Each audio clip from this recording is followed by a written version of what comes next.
Praise the lord ಪ್ರಿಯರೇ, ಇಂದಿನ ವಾಚನದ ಧ್ಯಾನಕ್ಕೆ ತಮಗೆಲ್ಲರಿಗೂ ಸ್ವಾಗತ. ಇಂದಿನ ಶುಭ ಸಂದೇಶದಲ್ಲಿ ಪ್ರಭು ಯೇಸು ಕ್ರಿಸ್ತರು ಹೇಳ್ತಾರೆ, ನೀವು ಇತರರ ಬಗ್ಗೆ ತೀರ್ಪು ಕೊಡಬೇಡಿ, ಆಗ ದೇವರು ನಿಮ್ಮ ಬಗ್ಗೆ ತೀರ್ಪು ಕೊಡುವುದಿಲ್ಲ.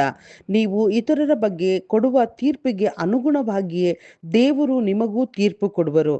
ಇತರರಿಗೆ ನೀವು ಕೊಟ್ಟ ಅಳತೆಯಲ್ಲೇ ದೇವರು ನಿಮಗೂ ಅಳೆದು ಕೊಡುವರು. ಹೌದು ಪ್ರಿಯರೇ, ಇಂದು ನಾವು ಏನು ಮಾಡ್ತಾ ಇದ್ದೀವಿ?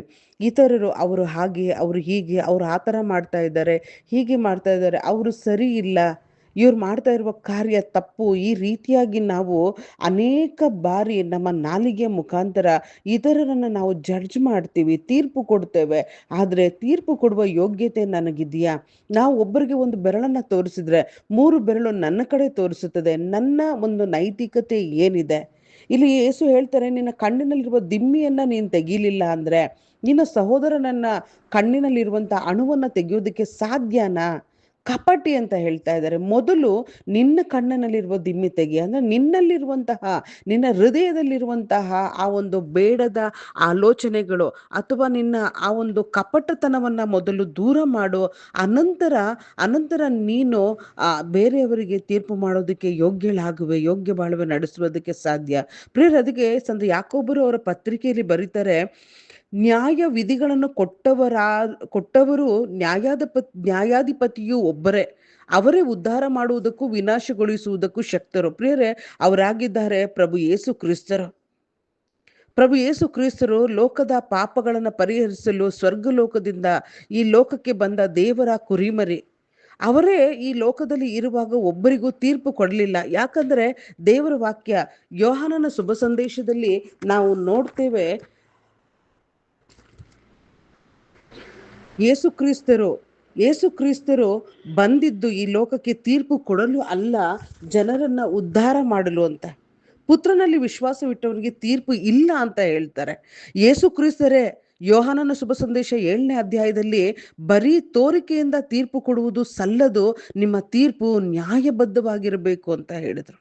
ಹೌದು ಪ್ರಿಯರೇ, ಆ ಒಂದು ತೀರ್ಪು ಕೊಡುವುದಕ್ಕೆ ಯೋಗ್ಯರಾದವರು ಒಬ್ಬರೇ ಯೇಸು ಕ್ರಿಸ್ತರು. ಅವರೇ ನ್ಯಾಯಾಧಿಪತಿ, ಅವರೇ ಉದ್ಧಾರ ಮಾಡೋದಕ್ಕೂ ವಿನಾಶಗೊಳಿಸುವುದಕ್ಕೂ ಶಕ್ತರು. ಹೀಗಿರುವಾಗ ನಿನ್ನ ನೆರೆಯವನಿಗೆ ತೀರ್ಪು ಕೊಡಲು ನೀನು ಯಾರು ಅಂತ ಪವಿತ್ರಾತ್ಮರು ಪ್ರಶ್ನೆ ಮಾಡ್ತಾ ಇದ್ದಾರೆ.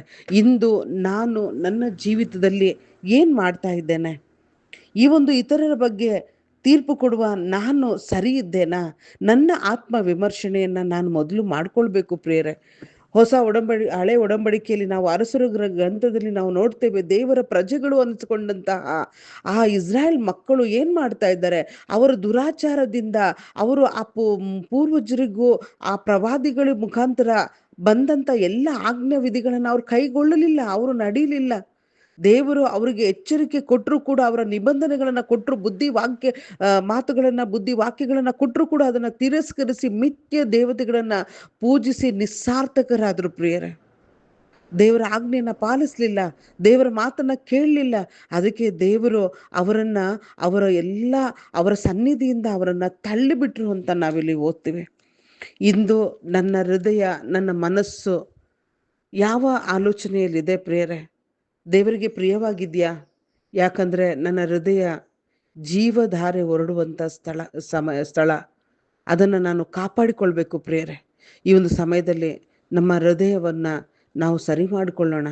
ಇತರರನ್ನ ತೀರ್ಪು ಕೊಡದೆ, ಇತರರ ಬಗ್ಗೆ ದೂಷಿಸದೆ, ಯೇಸು ಕ್ರಿಸ್ತರು ನಾವು ಪಾಪಿಗಳಾಗಿದ್ದಾಗಲೇ ನಮ್ಮನ್ನ ಹೇಗೆ ಪ್ರೀತಿಸಿದರೋ ಅದೇ ರೀತಿ ಪ್ರೀತಿಸುವ ಮನೋಭಾವದಲ್ಲಿ ನಾವು ಇರೋಣ. ಆಮೇನ್.